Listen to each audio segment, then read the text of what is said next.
Bienvenue dans Richissime, le podcast qui révolutionne la façon dont on parle d'argent. Je suis Delphine Pinon, je suis entrepreneur, investisseuse en immobilier, money and life coach, c'est-à-dire que j'aide mes clients à révéler tout leur potentiel financier. Chaque semaine, je partage un nouvel épisode avec un invité ou en solo, dont l'ambition est de provoquer les conversations les plus avisées et les plus authentiques à propos de l'argent. Chez vous, au bureau, entre amis, sans jargon et surtout sans tabou. Je vous aide à comprendre comment vous fonctionnez avec l'argent, ce qui compte pour vous, ce qui vous donne l'impression de stagner, de manquer, de vous limiter, et je vous partage les clés pour transformer votre vie comme j'ai transformé la mienne et celle de milliers de personnes. Retrouvez-moi sur Instagram, Richissime Podcast, pour les coulisses du podcast, des partages plus personnels, pour assister à des lives avec des invités, pour des revues de lecture et surtout pour connaître mes offres de formation et d'accompagnement.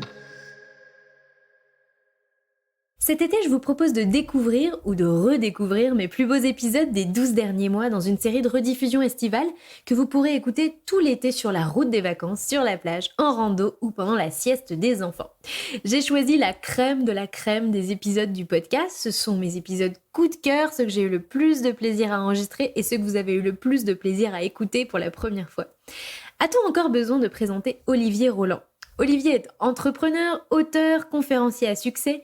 Je l'ai découvert quand un ami m'a recommandé la lecture de son best-seller « Tout le monde n'a pas la chance d'avoir raté ses études ». Olivier se décrit comme un professeur de liberté. Il parle d'entrepreneuriat et de liberté à ce qu'il appelle les rebelles intelligents qui veulent changer leur vie pour mieux disposer notamment de leur temps. Notre échange a naturellement tourné autour des questions d'éducation, d'entrepreneuriat, de réussite financière et de réussite tout court. Les diplômes servent-ils à entreprendre ? Quelles valeurs ont encore les diplômes ? La vision populaire de la réussite a-t-elle évolué ? Et comment a-t-elle évolué ? Sur ce, je vous laisse en notre compagnie. Bonne écoute ! Dans l'épisode du jour, j'ai eu une belle conversation avec Olivier Roland. Olivier est entrepreneur, auteur, conférencier à succès. Je l'ai découvert quand un ami m'a recommandé la lecture de son best-seller « Tout le monde n'a pas la chance d'avoir raté ses études ». Olivier se décrit lui-même comme un prof de liberté. Très original. Il parle d'entrepreneuriat et de liberté aux rebelles intelligents qui veulent changer leur vie pour mieux disposer notamment de leur temps. Olivier a quitté le lycée pour entreprendre à 18 ans. Très atypique. 5 ans plus tard, il était devenu l'esclave de son propre business qui marchait pourtant bien et il a commencé à découvrir ou à s'intéresser à d'autres formes d'entrepreneuriat, notamment grâce à la lecture de livres business qui ont changé la vie et pour lesquels il s'est pris de passion. Aujourd'hui, Olivier voyage 6 mois de l'année. Il va vous parler pendant le podcast de son chiffre d'affaires et de combien il gagne et il est suivi par plus de 250 000 personnes sur YouTube. Il a aussi plusieurs podcasts dans lesquels il interviewe d'autres rebelles intelligents.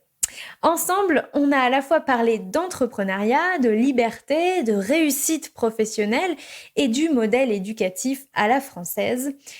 Avec les questions suivantes. Qu'a-t-il appris en ayant monté une boîte à 18 ans ? Comment ne pas devenir esclave de son propre business ? Quelles valeurs ont encore les diplômes aujourd'hui ?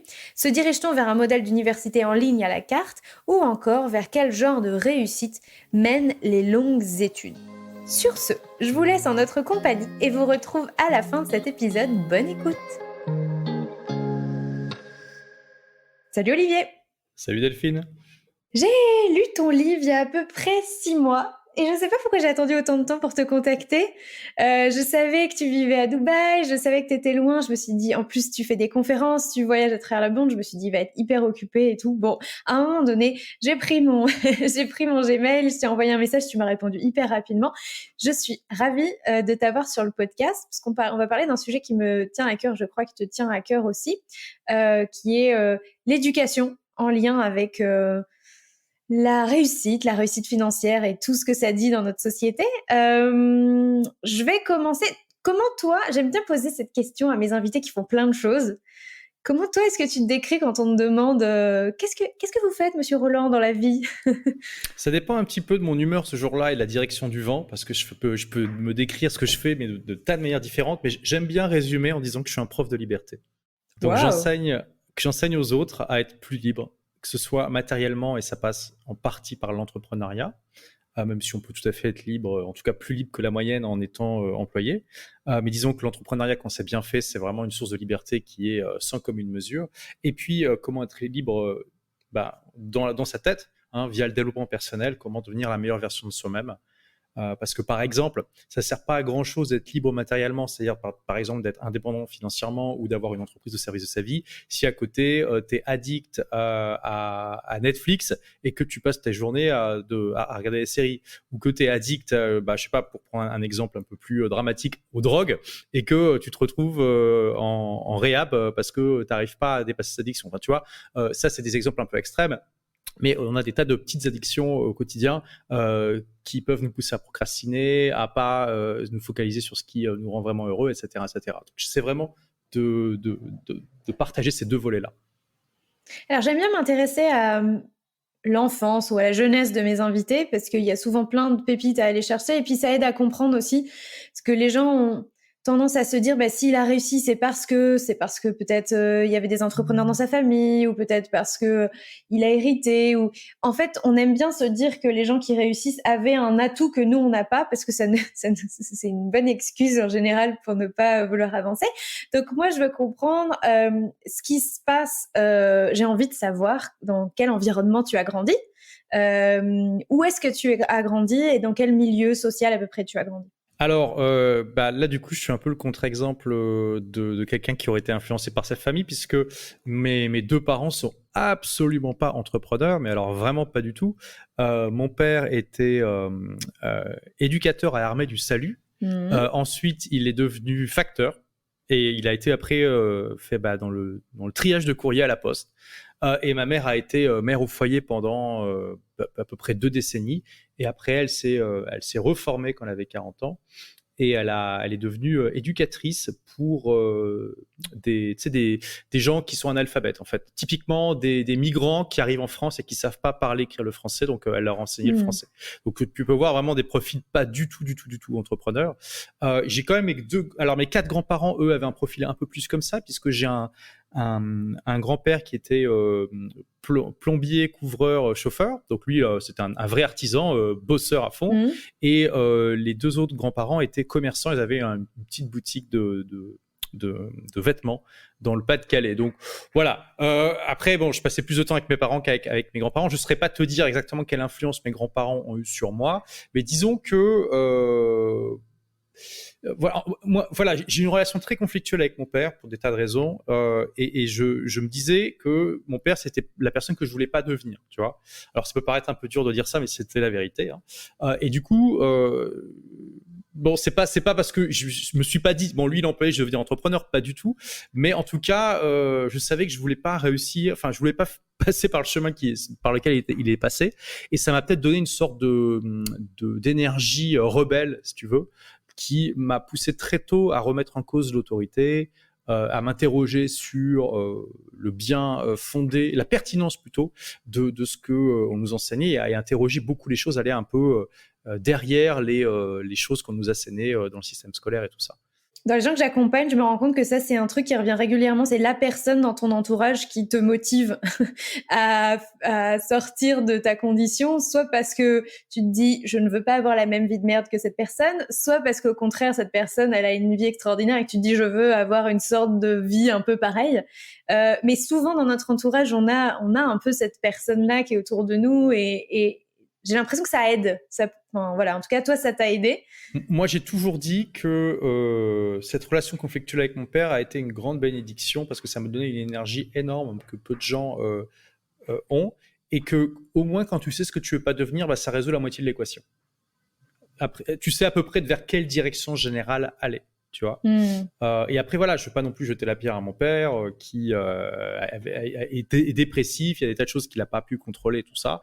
Mais bon, en tout cas, et puis voilà, je te donne aussi le prisme que j'avais quand j'étais adolescent, et forcément beaucoup plus rebelle que... c'était la période la plus rebelle c'est la plus rebelle de ta vie, quelque part, quand tu es adolescent, tu vois, surtout par rapport à l'autorité paternelle.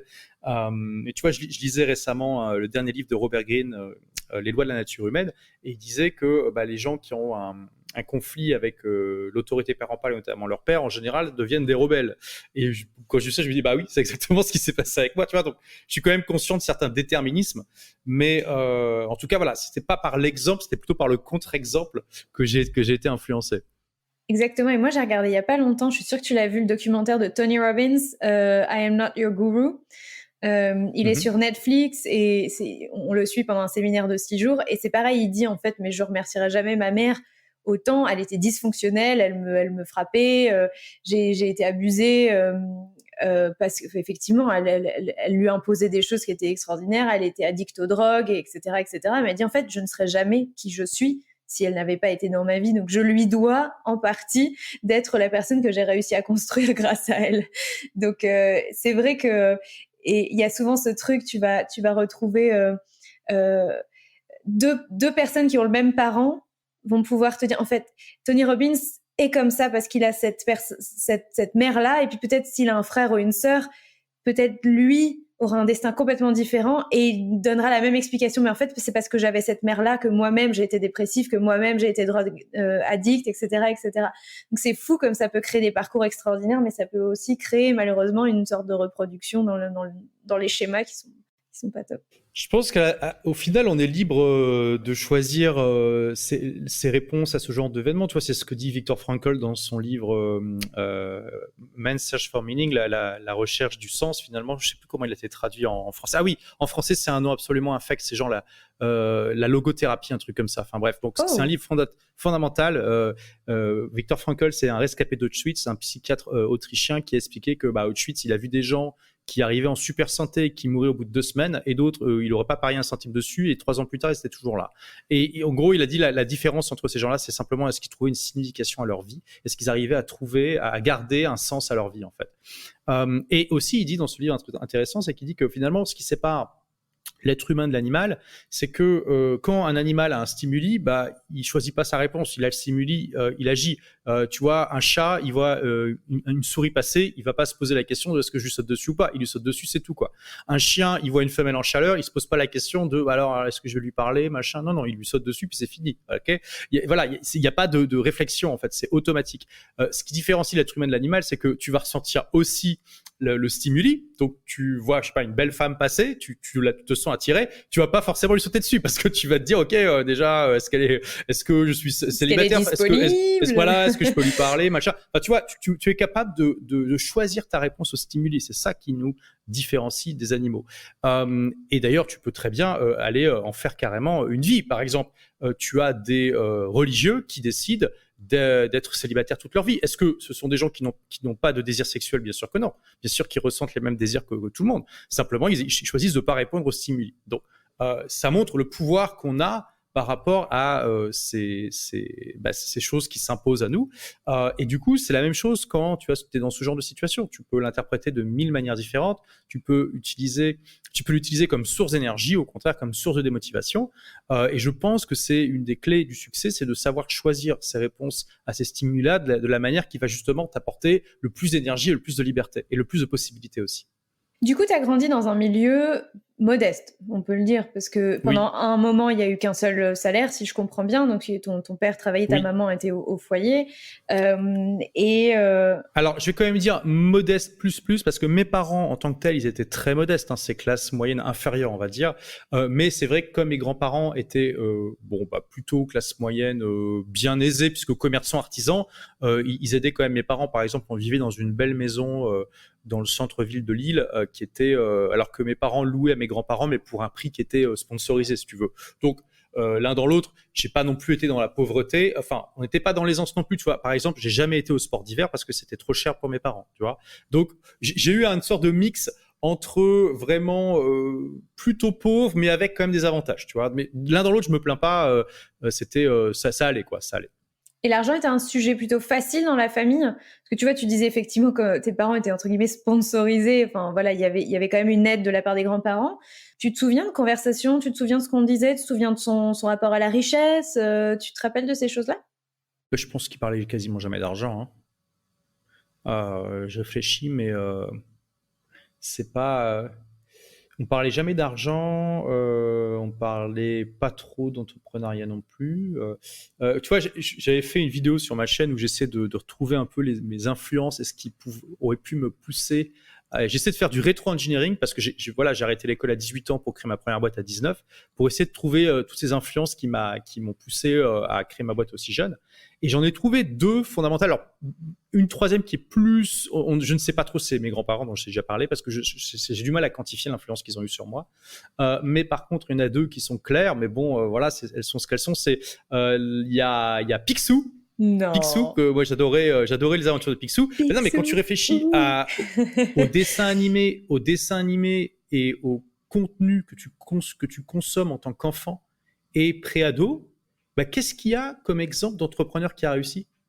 Il y a que Picsou. Enfin, tu en vois d'autres, peut-être Batman, mais Batman, c'était pas trop mon truc. Enfin, il y a pas des milliards de sources, honnêtement. Donc, Picsou, c'était, je serais pas du tout te dire si c'est ça qui m'a influencé ou pas, mais j'aimais bien. Donc voilà, c'est peut-être un signe, j'en sais rien. Et puis les scouts. Tu étais abonné à Picsou Magazine? J'étais abonné à Picsou Magazine, absolument. J'aimais beaucoup ça. Et je me suis dit, je me rappelle très jeune que je disais déjà à mon frère, alors qu'on partageait encore la chambre, donc on avait probablement moins de 11 ou 12 ans. Je disais à mon frère, moi, un jour, je serai riche et tout ça, tu vois. Donc, j'étais déjà parvenu à la conclusion que ça me posait pas de problème de gagner de l'argent et que c'était même un objectif désirable. Et c'était à ce moment-là où je lisais Picsou Magazine. Donc, peut-être que c'était un souhait, une influence, je peux dire. Et puis, les scouts, j'ai fait 4 ans de scoutisme et franchement, ça te donne une débrouillardise et une compréhension que tu peux te débrouiller tout seul que peu de jeunes de cet âge ont en fait.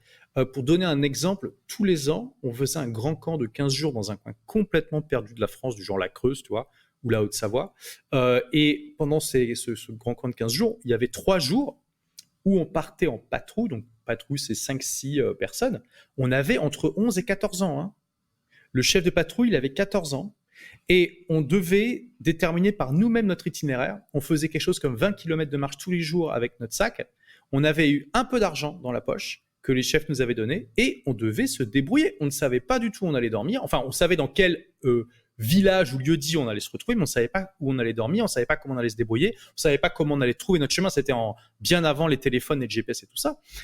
Et c'est des trucs où tu demandes à la plupart des gens dans la rue, ils vont dire, bah non, les enfants de 11 à 14 ans, ils ne peuvent pas arriver à faire un truc comme ça. Nous, on faisait ça, ça nous paraissait normal, tu vois. Et ça te donne, si tu veux, une certaine confiance dans ta capacité à réaliser des choses qui semblent impossibles ou difficiles aux autres et que toi tu fais finalement sans problème, quoi, et même en t'amusant.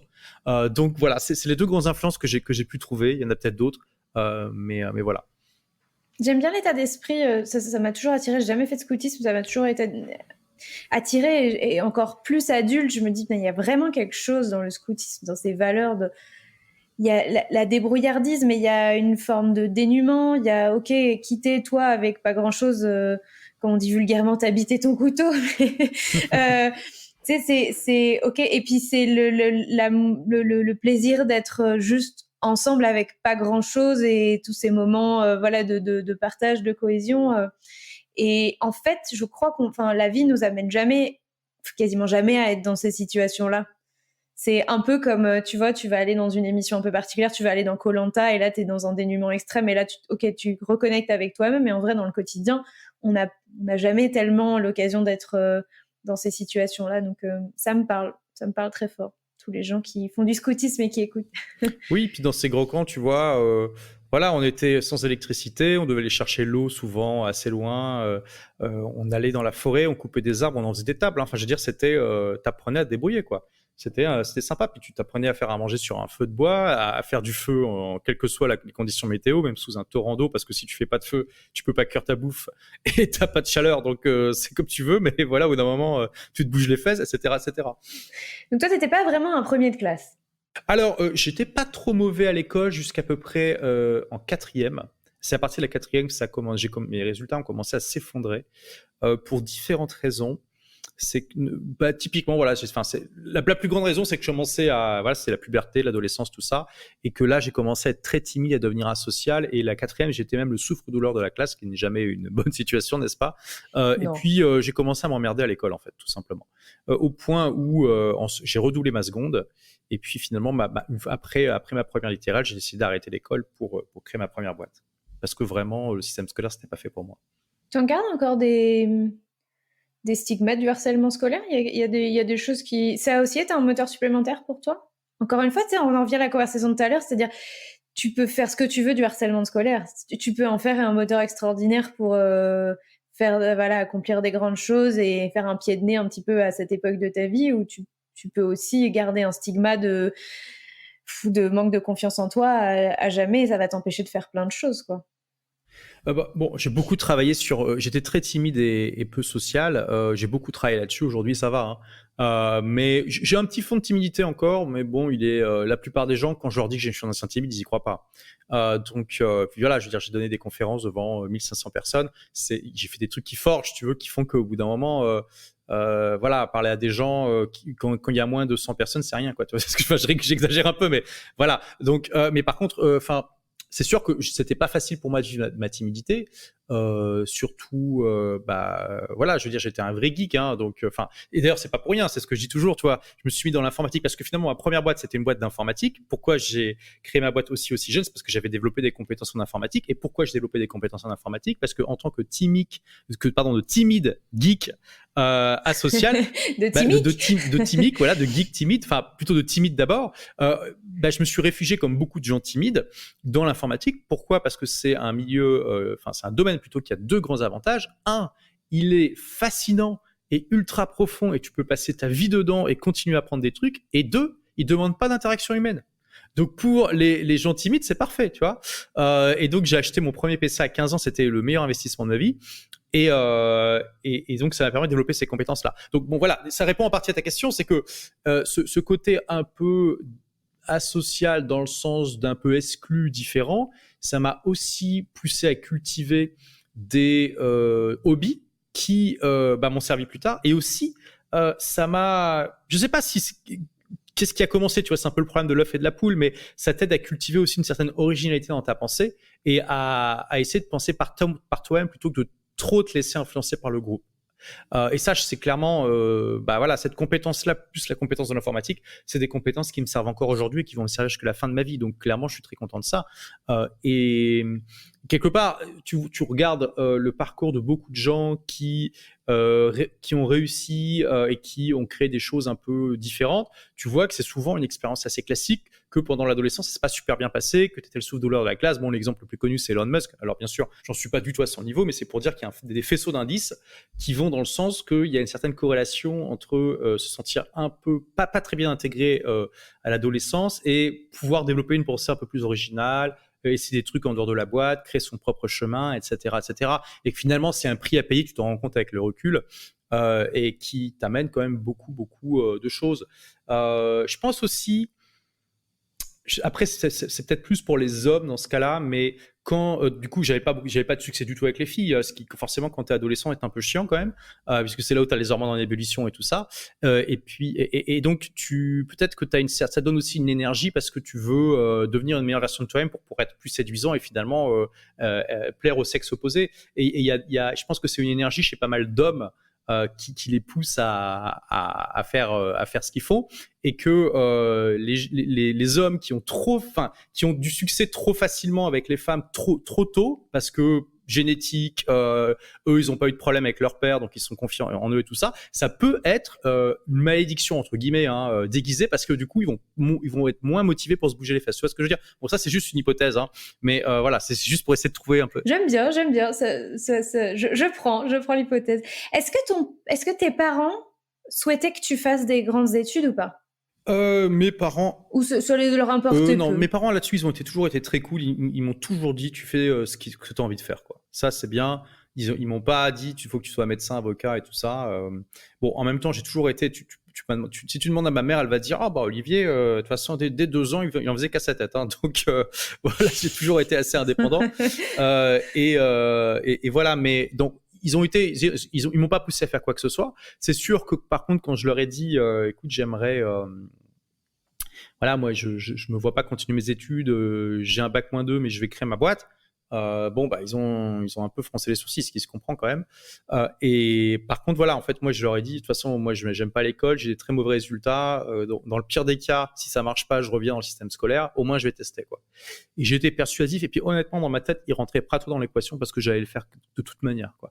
Bon, après, je dis ça, c'est sûr que s'ils avaient vraiment freiné des cas de fer, ça aurait été plus compliqué. Mais voilà, au moins, ils m'ont pas mis de bâton dans les roues, ils m'ont laissé faire ce que je voulais. T'étais tout seul dans cette première aventure entrepreneuriale? Alors, au tout début, non. C'est-à-dire que j'étais avec un ami. Donc, quand je disais que j'étais asocial, je n'étais pas non plus autiste. J'avais quand même quelques potes. Et notamment, j'avais un ami qui était aussi bon en informatique. On se voyait de temps en temps pour parler informatique, pour faire des jeux vidéo, etc. Puis, on s'est rendu compte qu'en fait, régulièrement, on dépannait des gens, comme ça, de manière informelle, sur des problèmes qui leur paraissaient insurmontables. Et que nous, on résolvait comme ça en un claquement de doigts. Et on s'est dit, mais tiens, pourquoi on ne gagnerait pas de l'argent avec ça, tu vois? Donc là, on est en 99. Hein. Et on a été très malin à l'époque, plutôt que de se dire, OK, c'est bon, on arrête les études, on fait un business plan sur 5 ans, on va chercher des financements et tout, puis on se lance. On s'est dit, on a fait du Lean Startup avant l'heure, parce que c'était 9 ans avant que le bouquin sorte. Hein. On s'est dit, comment on peut tester notre idée de la manière la plus simple possible sans chambouler nos vies? Et on a passé tout simplement une annonce dans un journal d'annonce local. Donc, c'était encore en francs à l'époque, je convertis en euros. On a payé à peu près 10 euros, 8 euros d'ailleurs, pour passer l'annonce. Et on a fait 800 euros de chiffre d'affaires en un mois. Donc, on a fait OK. À l'époque, j'avais peut-être 8 euros par semaine d'argent de poche. Donc, quand tu fais 8 euros par semaine d'argent de poche et que d'un seul coup, tu fais 800 euros avec un investissement de 8, tu fais OK, bon, bah d'accord. Donc, c'est ça, tu vois, et ça, c'est ce que je dis toujours. Dans l'entrepreneuriat, il y a deux grandes écoles. Il y en a qui vont te dire, il faut absolument que tu brûles tes bateaux. Il faut que tu te mettes dans une situation où tu n'as que deux choix. Soit tu réussis, soit tu meurs, la gueule ouverte, où tu te retrouves à la soupe populaire, quoi, en gros. Hein. Et moi, je dis toujours, moi, je suis pas d'accord avec cette approche qui est trop risquée. Posez-vous la question, comment je peux mettre en place une expérience simple dans ma vie pour tester mon idée sans que ça la chamboule et ce qui va me donner les données, la confiance nécessaire pour aller plus loin si les résultats sont positifs. C'est aussi le Lean Startup, parce que le Lean Startup, c'est mettre en place le plus vite possible sur le marché ce qu'on appelle le MVP, le Minimum Viable Product, le produit minimum viable, c'est-à-dire de plutôt que partir sur des plans sur la comète pour créer le meilleur produit ever, et puis ça arrive souvent, on se rencontre après des années de travail qu'en fait tout le monde se fout complètement de votre produit parce que ça adresse pas une problématique du marché, bah vous mettez en place le plus vite possible un truc qui est pas du tout parfait, qui fuite partout, mais au moins qui est fonctionnel, et vous voyez si ça intéresse ou pas. Et puis à partir de là, soit vous itérez, soit vous pivotez. Donc c'est exactement ce qu'on a fait. Et c'est ça qui m'a donné la confiance nécessaire aussi pour arrêter l'école aussi jeune. C'est que j'ai vu concrètement que oui, j'avais les compétences pour aider des gens, qu'ils me payaient de l'argent et que je pouvais vivre avec ça. Et j'aurais jamais arrêté l'école si jeune si j'avais pas fait cette expérience qui m'avait donné cette confiance. Une question me brûle les lèvres, Olivier. Vas-y. Qu'as-tu fait de ces 800 euros? Je sais plus, je t'avoue. C'était il y a plus de 20 ans. J'aurais aimé que tu me dises je les ai claqués ou je les ai réinvestis ou je sais pas quoi. Non, honnêtement, tu sais plus? Aucune idée. Non. Okay. Aucune idée. Je pense que je les ai dépensés, je sais pas. Alors, je voudrais parler de cette expérience entrepreneuriale parce qu'en fait, elle est ultra importante pour toi parce que tu as commencé tout au début de l'interview en disant on peut être libre dans l'entrepreneuriat si on fait bien les choses. Oui, c'est une distinction très importante. Et en fait, tout est dans le si on fait bien les choses. Parce que c'est vrai que moi, j'ai souvent des gens qui me disent oui, mais franchement, des fois, être entrepreneur, on travaille plus, on gagne moins, merci, mais super, quoi. Et je leur dis, mais vous avez raison, c'est oui. Nul. Si c'est pour gagner plus et travailler moins, n'entreprenez pas, enfin, ou changez. Enfin, mais... Et toi, c'est ce qui t'est arrivé, en fait. T'as fait... j'ai fait la même chose, je te rassure. L'erreur du débutant de l'entrepreneur, c'est on travaille énormément et les résultats sont pas forcément extraordinaires. Je crois que toi, t'avais des résultats, mais c'est juste que tu y laissais ta vie, quoi. Oui, voilà. En fait, donc, de toute façon, quand on crée sa boîte, surtout aussi jeune, je m'en foutais, tu vois, de travailler aussi vraiment beaucoup. Au début, tu t'en fous, t'as le feu sacré, t'as le couteau entre les dents et tu fonces dans le tas. Et c'est un plaisir. Mais voilà, au bout de 5 ans, j'ai commencé à en avoir un peu marre de travailler 60-70 heures par semaine et de prendre une semaine de vacances par an parce que c'était ça, là, ma réalité. Par contre, en termes de résultats, ma première année, je savais pas ce que je faisais, je courais comme un poulet sans tête et du coup, je gagnais l'équivalent de la moitié du RSA, ce qui n'était pas énorme, donc 150 € par mois. Hein, mais voilà, c'est ce que je dis toujours. Le fait d'avoir démarré si jeune, les inconvénients, c'est que j'avais aucune expérience, aucun réseau, j'ai dû tout apprendre de zéro. Mais par contre, le gros avantage, c'est que j'avais des besoins matériels d'un ado de 19 ans.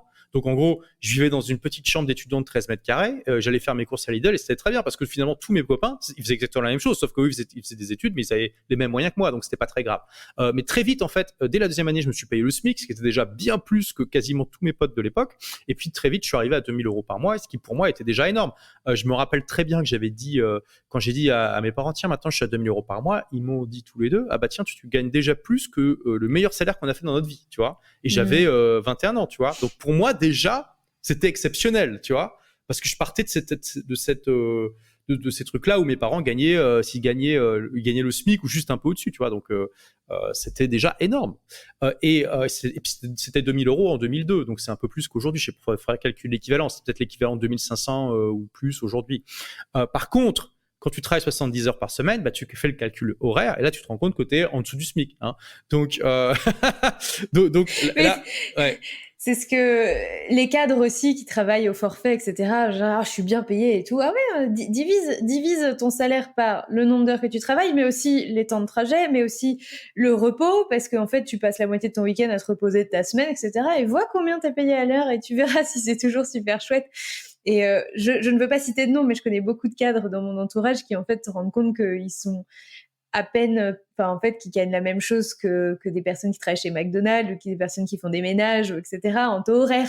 Voilà, c'est juste, à la fin de l'année, ça fait un gros chiffre, mais ramené au nombre d'heures, en fait, ça paraît un peu absolument. ridicule, quoi. En fait, il faut essayer de voir. Il y a plusieurs monnaies on est payé en plusieurs monnaies quand on fait quelque chose.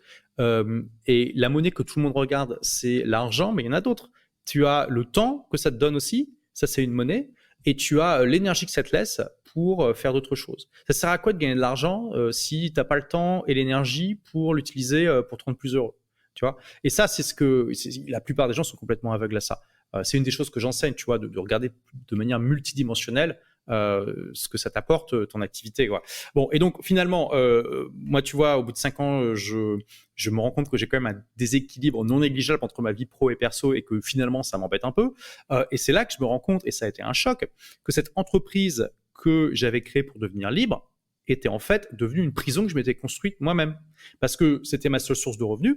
Je voyais pas comment diminuer mon temps à l'époque. Je voyais pas comment diminuer mon temps de travail sans mettre en péril la rentabilité. J'avais 2 employés, donc j'étais quand même au centre de tout. Je voyais pas comment vendre l'entreprise et je pouvais pas l'arrêter puisque en tant que gérant d'entreprise en France, j'avais pas le droit au chômage. Et là, je me suis dit, waouh, c'est dingue. Je suis prisonnier de ma boîte.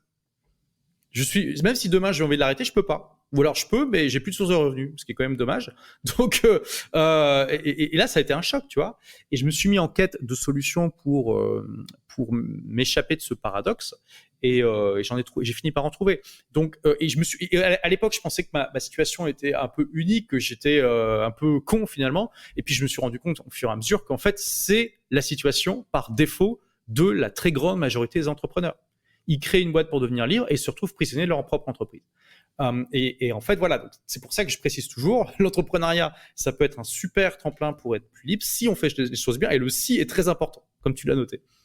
Alors, dans ton parcours, donc, tu fais cette entreprise, au bout de 5 ans quand même, ça a duré 5 ans, tu te rends compte qu'il y a bon, ça va pas, tu switches vers un autre modèle. Disons que j'avais vraiment cette énergie au début et j'adorais en fait travailler énormément. Je pense que on doit utiliser cette énergie quand on crée sa boîte. En général, on est super motivé. Il faut pas tenter d'avoir un bon équilibre de vie dès le début parce qu'au début, il faut vraiment être le couteau entre les dents et chercher tous les clients que tu peux. Tu dis que tu as rencontré à ce moment-là d'autres entrepreneurs, tu vois, où tu te rendu compte que plein de gens vivaient la même chose. Non, ça c'était au fur et à mesure. Avec le recul. Plus tard, j'ai notamment lu un livre qui m'a ouvert les yeux là-dessus, c'est The E-Myth de Michael Gerber. Qui était traduit en français sous le titre, je crois, de Le mythe de l'entrepreneur, à vérifier sur Amazon. Je vais le faire là. Et qui explique exactement ça. J'en profite pendant que tu cherches pour dire que un des business. Alors, je sais pas si tu as créé un business autour de ça d'ailleurs, mais à un moment donné, tu as ouvert un blog qui était les meilleurs livres de ma vie. Des livres pour changer de vie, ouais. Des livres pour changer de vie. Oh là là, Delphine, n'importe quoi. Des livres pour changer de vie. Et effectivement, je sais pas, tu l'as commercialisé, tu l'as monétisé ce blog ou pas? Peut-être avec de la pub? Absolument, c'est le blog qui m'a permis de devenir blogueur professionnel. Donc oui, le titre en français, c'est E-Myth, le mythe de l'entrepreneur revisité. Voilà. Ouais. C'est aussi pour ça que tu cites beaucoup de livres et que tu as beaucoup de références, etc. Parce que à un moment donné, tu as eu soif d'apprendre, tu as eu soif de te nourrir de ces trucs-là. Tu en as même fait une activité qui a décollé. Ouais, un blog. En fait, j'ai fait une erreur absolument dramatique pendant mes 8 premières années d'entrepreneur. Et après, tu me dis si on est un peu hors sujet, parce que je sais que tu veux qu'on parle plutôt de liberté financière et tout ça. Mais bon, ça s'y connecte. Hein. C'est que pendant 8 ans, mais les 8 premières années de ma carrière d'entrepreneur, j'ai pas lu un seul livre de business. Alors que j'adore lire. Avant que j'arrête l'école, je faisais une première littéraire. Et c'est juste que j'avais jamais eu l'idée de lire un livre pratique.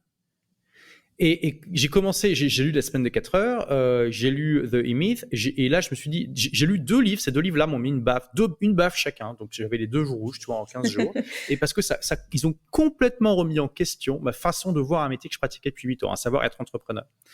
Et quand j'ai eu ces 2 livres, je me suis dit, waouh, si ces 2 bouquins-là changent complètement ma vision d'un métier que je pratique depuis 8 ans, il y en a peut-être d'autres qui peuvent m'apporter des trucs aussi. Et là, je me suis mis en quête de meilleurs livres, d'une liste des meilleurs livres de business du monde. Je suis tombé sur le Personal MBA. Je commence à lire les livres du Personal MBA et là, je me prends que des baffes tout le temps. Ouais, ça devait faire mal. Et là, je me dis, OK. Bah oui, ça devait faire mal, mais ça faisait du bien aussi, tu vois. Et là, je me suis dit, bon, si j'ai fait cette erreur, je suis pas plus con qu'un autre. Si je fais cette erreur, je suis sûr qu'il y a des millions peut-être potentiellement, de personnes qui font la même erreur que moi et qui ne lisent pas ou pas assez de livres pratiques qui pourraient les avancer dans leur domaine, simplement parce qu'ils n'ont pas eu l'idée. Tu peux pas penser à tout. On leur a jamais dit. Et ça, c'est aussi un des reproches que je fais au système scolaire dans mon livre, c'est que on donne pas assez aux gens, aux jeunes, le goût d'apprendre par eux-mêmes, tu vois. Et donc, quand j'ai découvert cet univers-là, ça m'a donné l'idée de transmettre la bonne parole en basant sur ma propre expérience, en me disant je suis sûr qu'il y a d'autres personnes comme moi qui ont besoin de comprendre qu'il faut qu'ils lisent des bouquins. Et c'est comme ça que j'ai créé le blog, qui était mon 3e blog, qui m'a amené vers la profession de blogueur professionnel, des livres pour changer de vie. Et donc tu me demandais si j'ai monétisé ce blog. Alors oui, mais pas de la manière traditionnelle à laquelle la plupart des gens pensent, c'est-à-dire il a mis de la pub et puis il a commencé à faire des placements de produits, etc., ce que font beaucoup les influenceurs aujourd'hui. Je l'ai monétisé avec un business model qui était très différent de ce qui se faisait en France à l'époque et même en francophonie, et qui est aujourd'hui à la base de ce que j'enseigne pour avoir une entreprise au service de sa vie. Quel est ce business model? C'est que tu vas créer du contenu qui va attirer des gens qui sont susceptibles d'acheter un produit. Alors, moi, du coup, à l'époque, je ne savais pas trop quel produit j'allais vendre, donc je ne l'ai pas fait exactement comme ça. Mais moi, voilà, je parlais beaucoup d'entrepreneuriat, de développement personnel, de comment être libre via les livres que je chroniquais sur mon blog. Je ne faisais pas que des chroniques de livres. J'écrivais aussi des articles. C'était ma différenciation par rapport aux autres, c'est que j'étais entrepreneur. Donc, je disais, voilà, ce livre, j'ai appliqué ça du livre, voici ce que ça a donné comme résultat dans mon entreprise, c'est intéressant, etc., etc. Et au bout d'1 an, j'ai fait un sondage auprès de mon audience en disant, voilà, ça fait 1 an que vous me suivez, etc. J'avais une petite liste à l'époque. J'avais peut-être 500 visiteurs par jour et quelques centaines de personnes dans ma liste email. Et je leur ai dit comment je peux vous aider davantage. Et ils m'ont dit écoute, nous on veut créer notre boîte, mais on procrastine. Ah oui, et puis ils savaient aussi que ça faisait 8 ans que je faisais partie d'un jury d'une structure de financement, d'une association de financement d'entreprise. Donc j'avais vu passer des centaines de dossiers, enfin une centaine de dossiers. Et donc j'avais aussi non seulement mon expérience entrepreneur, tous ces livres que j'avais lus, mais aussi cette vision d'avoir vu une centaine de dossiers d'entrepreneurs qui voulaient se faire financer et de savoir qu'est-ce qui faisait que le jury accordait ou pas les prêts et les subventions. Et donc ils m'ont dit voilà, moi je veux créer ma boîte, mais je procrastine. Est-ce que tu peux pas nous aider à faire ça? Et je me suis dit bah oui, carrément. Et j'ai créé ma toute première formation en ligne qui s'appelait Agir et réussir. Et qui était en gros comment créer ta boîte, quoi. Comment dépasser la procrastination et créer ton entreprise. Et du jour au lendemain, j'ai vendu cette formation. Du jour au lendemain, le chiffre d'affaires est passé de 300 € par mois avec la pub et l'affiliation Amazon et tout ça à 3000. Et quelques mois plus tard, je fais un lancement en mode beaucoup plus intensif avec des partenaires et tout ça. Et là, le chiffre d'affaires passe à 14 000 euros par mois. Et donc là, j'ai un vrai chiffre d'affaires de TPE, tu vois. Et c'est là où j'ai commencé à vendre sous forme de portefeuille client ma première activité et à voyager. Et voilà. Donc le business model que j'enseigne, c'est ça. Finalement, c'est que tu vas créer. Donc tu peux partir d'une passion, d'une compétence, de ton ikigai, de plein de choses. Mais l'idée, c'est ça. Tu vas créer du contenu qui va attirer des prospects qualifiés. Ces prospects qualifiés, tu vas leur proposer de s'inscrire à ta mailing list en échange d'un bonus, typiquement un e-book ou une petite formation. Et parce que comme ça, tu vas pouvoir contacter les gens à volonté, dans la limite du raisonnable, bien sûr. Et ensuite, tu vas proposer un produit pour aider les gens à résoudre leurs problèmes le plus brûlant, le plus important dans ce domaine-là. Donc, pour prendre l'exemple d'un prof de judo, tu vois, lui, il échange son temps contre de l'argent. Donc, sa clé pour avoir un business au service de sa vie, c'est de transformer ses compétences en produits pour qu'il puisse gagner de l'argent pendant qu'il dort. Donc, ce qu'il va faire, c'est qu'il va créer du contenu sur comment devenir un meilleur judoka. Donc, je ne sais pas comment faire la planchette japonaise, comment avoir sa ceinture noire le plus vite possible. Il va faire des vidéos, des podcasts, des articles, pourquoi pas des infographies, etc., etc.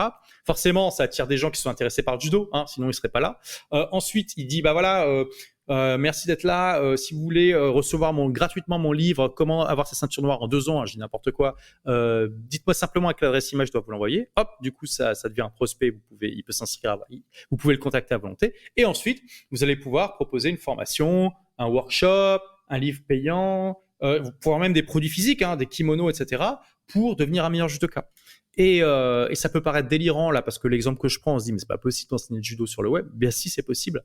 Et j'ai des tas d'élèves qui enseignent des trucs qui sont plutôt physiques, comme le jardinage, la salsa, quoi d'autre, l'alpinisme, la randonnée, ce genre de choses en ligne, parce que on peut apprendre quand même pas mal de choses. Bien sûr que dans ces activités-là, il faut aussi des cours physiques, mais on peut aussi apprendre beaucoup de choses en ligne. Donc voilà un peu le business model, et c'est comme ça que j'ai monétisé des livres pour changer de vie. Donc je sais pas, peut-être que j'étais un peu trop détaillé dans ma réponse par rapport à ce que tu voulais, mais non, mais tu as dit quelque chose qui est fondamental en fait, ce qui rend l'entrepreneuriat, ce qui en fait en fait un vecteur de liberté, c'est de trouver un business model qui décorrèle les revenus du temps que tu y passes. Et ton exemple, moi je le trouve parfait en fait. Ton prof de judo, il gagne de l'argent quand il passe 1 heure avec des enfants ou avec des adultes dans un dojo et qui se fait rémunérer pour ça. Et en fait, il est obligé, s'il veut gagner plus, de travailler plus. Oui. Alors on sait en plus que dans ces métiers-là, ça pose problème. Les profs de yoga, c'est pareil, c'est compliqué d'enseigner dans des heures où les gens sont au boulot, donc t'enseignes le soir et tu peux pas. Et puis physiquement parlant, tu peux pas enseigner le judo 45 heures par semaine. À un moment donné, tu vas faire ça 10 ans de ta vie et puis tu vas te dérouiller, quoi. Et donc c'est trouver un moyen de se créer. Tu peux continuer à faire tes cours comme ça, mais aussi dire comment est-ce que je peux délivrer un enseignement, mais non pas à 10 personnes qui sont là ou à 20 personnes qui sont dans la pièce, mais potentiellement à 1000 personnes partout qui soient en France. Ça, pour moi, et moi, je l'ai découvert parce que j'ai été pendant quasiment 10 ans dans le monde des startups. J'ai créé des startups, j'ai accompagné des start-upers ou j'ai travaillé pour des start-upers. Puis un jour, j'ai découvert l'infoprenariat. Donc, c'est ce mot qui fait un peu old school, mais c'est les gens qui se lancent tu trouves ça old school, toi ? En solo.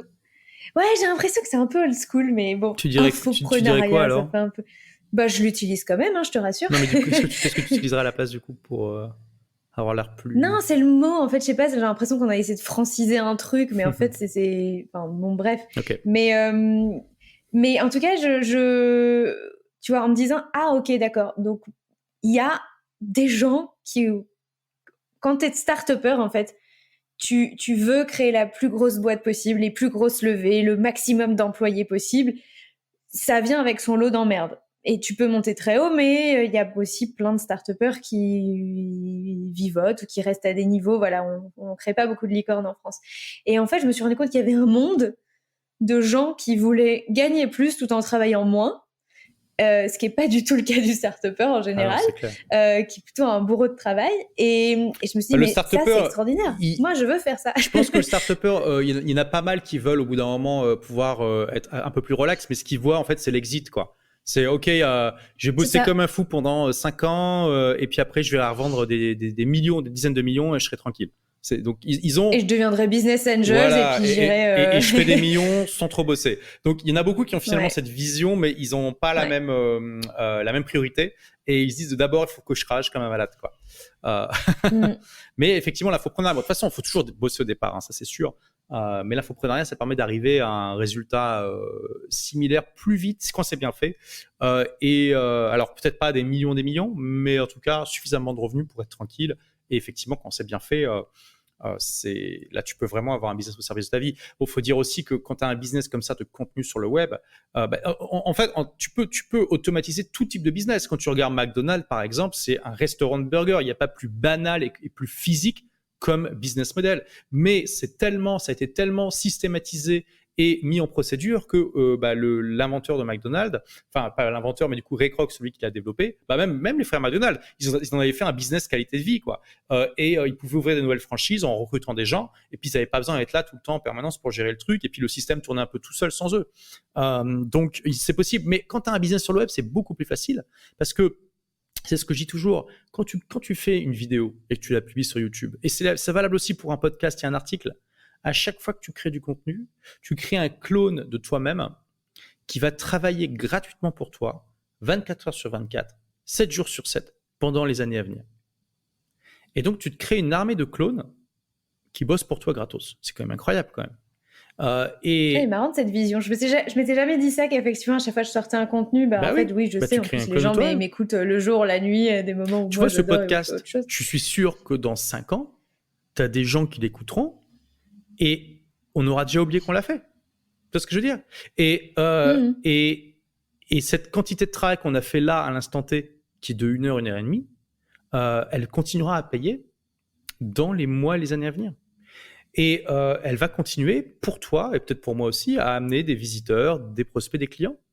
Et ça, c'est juste extraordinaire. Tu vois, sur ma chaîne YouTube, j'ai 1800 vidéos. J'ai une armée de 1800 clones qui se battent pour moi à toutes les secondes pour me trouver des prospects, des clients. C'est quand même extraordinaire quand tu y penses.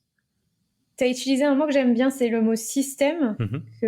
C'est-à-dire, en fait, entreprendre, c'est une chose, mais le faire en ayant en tête cette visée de « Ok, moi, je veux créer une boîte, certes, mais je veux créer un système dont la finalité est effectivement de me permettre d'avoir du temps, d'en profiter, etc. » Et si on n'a pas en tête ça dès le début, on se retrouve comme ta première ou même ta première expérience surtout, où en fait, tu échanges ton temps contre de l'argent et puis tu es esclave de ta propre boîte. Donc, c'est intéressant, si c'est des choses qui vous intéressent, si cet entrepreneuriat vous intéresse, de le penser dès le début. Et vous dire, OK, est-ce que je suis en train de créer un truc ou dès que je voudrais faire 1000 euros en plus, je devrais mettre la quantité, la somme de travail qu'il faut à côté versus un business où potentiellement, il me faut pas plus pour faire 1000 euros. Il faut qu'un client vienne à moi, mais c'est un peu de com ou je sais pas, mais en fait, ce travail-là, que je le fasse pour 10 clients ou pour 10 000 clients, c'est le même en fait. Exactement. Alors, je voudrais qu'on revienne au sujet de l'éducation. Tu disais tout à l'heure, en fait, j'ai pas du tout eu l'idée de lire des livres pendant 8 ans. Est-ce que tu penses qu'il y a une idée il peut y avoir eu ce jeune homme qui a réussi à faire des choses extraordinaires sans être passé par les études, qui est peut-être un peu fier, qui est un peu le coq et qui se dit, moi, j'ai pas besoin d'apprendre. Oui. Ça fait partie de cette erreur, si tu veux. Donc, le premier élément, c'est qu'on me l'avait jamais dit, que j'avais pas eu l'idée. Et le deuxième, c'est qu'effectivement, j'étais arrogant. Parce que j'étais tellement fier d'avoir créé mon business aussi jeune en ayant un bac-2 que j'avais eu l'impression que j'étais tellement intelligent que j'avais plus besoin d'apprendre, ce qui est bien sûr une grosse connerie. Donc heureusement, j'ai ouvert les yeux là-dessus. Mais oui, ça faisait partie c'était une des raisons qui a fait que j'ai pas lu de bouquin, ouais. J'imagine qu'aujourd'hui, en plus des livres, tu te formes au quotidien, tu as peut-être des mentors, tu as peut-être des business coachs. Tu as un budget annuel Alors, déjà, je fais partie former. d'un mastermind américain depuis un peu plus de 10 ans, dont le prix aujourd'hui est de $34 000 par an, plus les voyages. Alors, moi, c'est le mastermind de qui ? Tu peux donner un nom ? Jeff Walker. Okay. Alors, moi, je ne paye pas ce prix-là parce que tu sais, dans ce genre de mastermind, tu payes toujours le prix d'entrée, enfin le prix que tu as payé au début. Mais bon, en tout cas, voilà, moi, j'ai un budget avec toutes les formations que je fais, les déplacements pour ça et tout, je ne sais pas, au moins 30-40 000 $ par an, quelque chose comme ça. Ce qui ne m'étonne pas à ton niveau de revenu. Tu parles de tes revenus d'ailleurs ? Aujourd'hui, c'est quelque chose que tu partages ou Ouais, bien sûr, ça m'arrive. Ouais. Je fais pas de vidéo juste pour dire, voilà, je gagne autant, parce que bon, ça fait, Ouh. ça fait un peu vantard, et puis de toute façon, c'est pas trop l'intérêt. Mais bon, là, par exemple, j'ai lancé un nouveau podcast qui s'appelle le podcast des rebelles intelligents, et j'avais fait une interview de Benoît Wensteinka de Bonne Gueule, et on a parlé ouvertement de nos revenus et de nos salaires, ouais. Et alors, est-ce que tu peux les partager là aussi Ok, sur ce oui, podcast? donc en termes de chiffre d'affaires, je suis à peu près à 2 millions d'euros par an aujourd'hui. Par contre, c'est ce que je disais à Benoît dans le podcast, c'est que en termes de salaire, faudrait que je regarde. J'ai un fichier Excel avec tout, si tu veux. Mais Non, mais moi, je comprends. ouais. Je comprends parce qu'en fait, on parle en chiffre d'affaires, on a une idée de la marge, mais j'imagine que tu as des mécanismes où tu réinvestis une partie de cet argent, que tu le sors pas, que tu le mets dans des holdings, Alors, etc. non. Et donc, la notion de rémunération, elle doit être un peu faussée, Moi, non? je vis à Dubaï, j'ai pas besoin de faire de holding, si tu veux. Il n'y a pas de différence entre le patrimoine pro et perso parce qu'il n'y a pas d'impôt. Ça, c'est juste extraordinaire. Donc, du coup, voilà, ça, c'est juste magnifique. J'ai une marge brute environ 60% parce que forcément, dans ce type de business, tu as une marge assez importante. Mais le truc, c'est qu'en fait, je suis très minimaliste. Moi, j'ai toutes mes possessions, je peux les mettre dans un coffre de voiture. Et je préfère m'acheter des expériences que des objets. Et bon, la seule exception, c'est mes guitares. J'ai 5 guitares. C'est sûr que si tu mets 5 guitares, ça prend déjà une grosse partie du coffre. Donc, à part les guitares, tu vois, à part les guitares qui sont un peu mais c'est parce qu'en fait, j'ai une guitare dans les endroits où je vais souvent, tu vois. Donc voilà. Mais à part les guitares, tu peux mettre tout dans un coffre de voiture sans problème. Et j'ai pas de voiture en plus. Donc voilà. Et donc, j'ai pas besoin de grand chose en fait pour vivre, tu vois. Et donc, j'investis 90% de ce que je gagne, tu vois. Donc voilà. J'ai aussi décidé cette année de donner 10% des profits de l'entreprise à des associations caritatives. Donc c'est une expérience que je fais sur 12 mois, on va voir ce que ça donne. Et j'en suis très content. Mais voilà, c'est juste pour dire en fait, du coup, je sais pas trop quel salaire je me donne. Faudrait que je regarde. J'ai un fichier Excel si tu veux où je calcule ça. Mais déjà, j'investis 20% du bénéfice de l'entreprise tous les mois et je donne 10% à des associations caritatives. Et puis pour le reste, en général, j'investis quand même, quoi, tu vois. Tout ce que je prends dans la boîte, voilà. Donc j'ai pas des besoins, si tu veux, fondamentalement énormes, quoi. Quand j'étais encore en France, c'était drôle. Il y a mon avocat qui m'appelle, qui me dit, pas mon avocat, mon comptable. Il m'appelle, il me dit, oui, monsieur Roland, je voulais vous dire, je vous ai augmenté. Je fais, comment ça, vous m'avez augmenté? Parce qu'à l'époque, j'étais à 3 500 euros par mois, tu sais. Il me dit, bah oui, 3 500, vu ce que votre boîte fait, c'est pas assez, je vous ai monté à 6 500. Je fais, mais 6 500 euros, mais je vais faire quoi avec ça? Je lui dis, ça sert à rien, 6 500 euros. Laissez-moi tranquille. Mais oui, c'est ça, mais c'est moi tranquille. Il me dit, non, mais vous comprenez pas, si on fait pas ça, vous allez payer trop d'impôts. Là, je vous optimise votre truc, ok? Je fais, bon, d'accord. Parce qu'au bout d'un moment, faut sortir, quand t'es en France, faut sortir des trucs, sinon, tu payes de l'IS, et après, tu payes de l'IR. Enfin, c'est pas intéressant. Vaut mieux de payer un salaire qui est déduit de l'IS, et tu payes l'IR dessus, sur toi, ce que je veux dire, plutôt que de faire, voilà. Enfin, bref. Donc, c'était drôle. Tu vois, c'est mon comptable qui m'a augmenté, moi, et moi, je voulais pas, quoi. Bon, finalement, je lui dis, bon, bah, voilà, on va faire ce que vous dites, c'est vous le pro, quoi. Mais voilà. Enfin, donc, c'est juste pour dire, au final, l'argent pour moi, c'est, quand tu es entrepreneur, c'est comme un score dans un jeu vidéo. Ça te permet de voir, si tu veux, quels sont tes résultats concrètement sur le terrain, parce que c'est aussi une des grandes qualités de l'entrepreneuriat. C'est tellement facile quand tu es dans un métier qui n'est pas directement connecté à la réalité d'être dans ta bulle. Alors que quand tu es entrepreneur, bah, si à un moment tu es décoré de la réalité, elle te met une baffe. C'est fini, quoi. Il n'y a pas de, si tu veux, de tampon. Si tu penses que ton produit va intéresser les gens et qu'il n'intéresse pas les gens, bah, il ne se vend pas. Il n'y a personne qui peut forcer les gens à acheter. Tu es vraiment dans la réalité brute. Et ça te permet d'être toujours connecté au terrain et jamais te perdre un peu dans des trucs qui sont qui n'existent pas, quoi. Et donc, cet argent, c'est la mesure, si tu veux, de la valeur que tu apportes au monde, qui est corrélée à ce que les gens recherchent concrètement.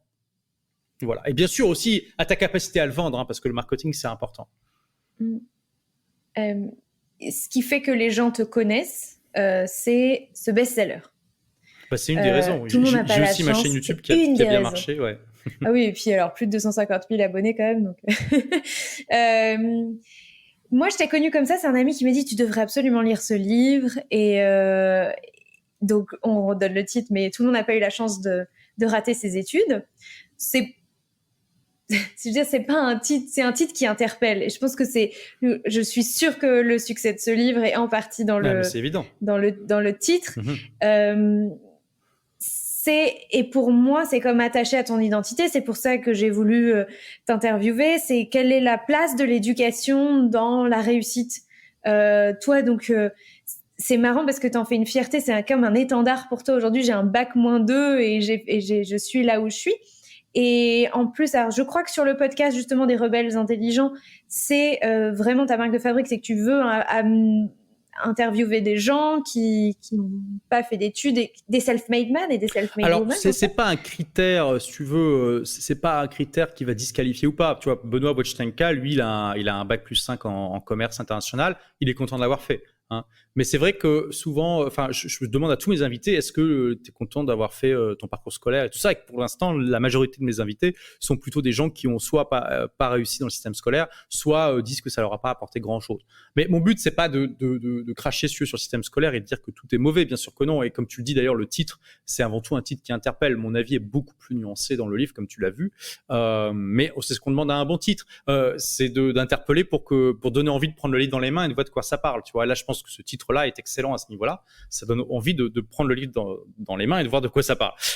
Et d'ailleurs, c'est mon éditeur qui l'a trouvé et c'est, je pense, un excellent titre.